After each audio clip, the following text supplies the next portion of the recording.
sex. When you come to Candid Conversations with Kip and Kasandra on April 26th, that's what we're going to talk about, sex. Unfortunately, our emotional intelligence, our emotional quotient is far too low because we're just not having the right conversation.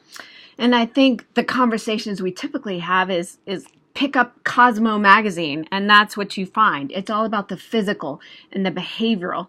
And we have really lost the sacredness of sexual intimacy and the emotions and the spirituality and the mental side. It's all encompassing, and we've really lost touch with that part of it.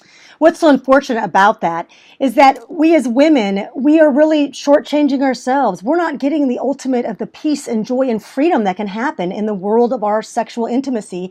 So it's not just us that lose, it's the men we love and the young men, our sons, that we are trying to raise up into quality young men who are going to have a future bride. And I know this is important to us because we both have sons. Mm-hmm. And in the Me Too generation that we're in, I think it's become really confusing, not just for men, but also for women. Yeah. And like I said, we tend to focus on just the physical act of it.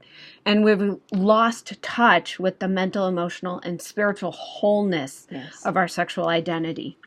So this is why you need to sign up. The link is provided. Go to CassandraVitacca.com/workshops. April 26th is the first Candid Conversations with Kip and Kasandra. We're going to talk about sex. We'd love to see you there.